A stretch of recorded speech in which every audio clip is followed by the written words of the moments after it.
Hello students, welcome to the R medical classes. दोस्तों, आज हम बात करने वाले हैं रक्त दबाव वृद्धि यानी हाई ब्लड प्रेशर के कुछ खास योगों के बारे में जो आप किसी पेशेंट को सजेस्ट कर सकते हैं। तो इसमें सबसे पहला जो योग है वो आता है सर्पगंधादि गुटिका।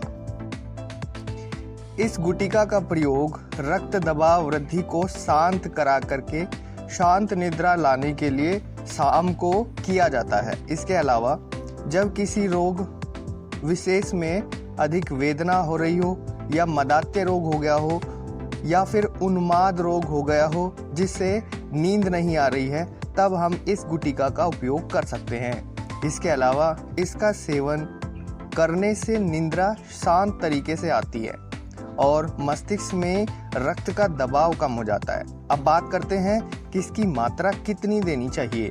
तो 2 से 3 गोली रात्रि को सोने से पहले या 1 से 2 घंटे पहले हम जल से या दूध से इसकी मात्रा ले सकते हैं। सेकंड जो हमारी मेडिसिन है वो है इच्छा भेदी रस। तो रक्त दबाव वृद्धि यानी कि हाई ब्लड प्रेशर जब होता है तो सर दर्द होता है। तो उस समय क्या होता है, मस्तिष्क की जो रक्त वाहिनियां होती हैं, ब्लड वेसल्स होती हैं, उनके अंदर ब्लड पूरी तरीके से भर जाता है और दबाव अधिक बढ़ने से हमें ऐसा लगता है कि जैसे खोपड़ी टूट जाएगी। और उस समय पे अगर सही से उपचार न किया जाए तो जो बड़ी रक्त वाहिनियां होती हैं, ब्लड वेसल्स होती है, वो टूटकर संन्यास रोग को उत्पन्न कर देती है। तो इस समय आपको क्या करना होता है, आपको विरेचन देना होता है जिससे 5 से 6 जुलाब हो जाते हैं। तो इसके लिए इच्छा भेदी रस उपयुक्त है। तो इच्छा भेदी रस को 2 रत्ती लेंगे और निसौच चूर्ण को 3 माह से लेकर के शरबत के साथ वहां पे देना चाहिए।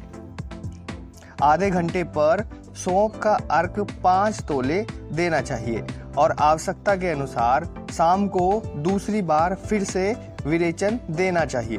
तो इस तरह से 2-4 दिन तक विरेचन देने से जो बड़ी आंत होती है उसकी शुद्धि हो जाती है और रक्त दाब कम हो जाता है। और भोजन में खिचड़ी देनी चाहिए।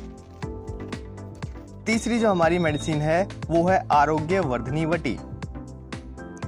आरोग्य वर्धनी वटी का जनरल जो यूज है वो है हार्ट की मसल्स को मजबूत करना, साथ में हृदय की रुकावट, रक्त के जो थक्के जम जाते हैं और दिल के दौरे आदि जोखिम के प्रभाव जो होते हैं उन पे भी ये काम करता है। साथ में जो हाई ब्लड प्रेशर है उसको ये कम करता है और ब्लड प्रेशर के लेवल को मेंटेन करने का काम करता है। साथ ही हाई कोलेस्ट्रॉल को भी ये रोकता है। अब बात करते हैं, अगर मासिक धर्म के बदलाव में रक्त दाब की वृद्धि हो जाए, अगर मासिक धर्म के बदलाव के समय रक्त दाब की वृद्धि हो जाए तो उस दौरान हम आरोग्य वर्धनी वटी के साथ चंद्र प्रभा वटी देते हैं। अब बात करते हैं कि अगर शराब पीने की वजह से जो रक्त दाब है वो वृद्धि हो गई है, उसमें हाई ब्लड प्रेशर हो गया है, तो उस दौरान आप चंद्र प्रभावटी और शिलाजीत का उपयोग कर सकते हैं।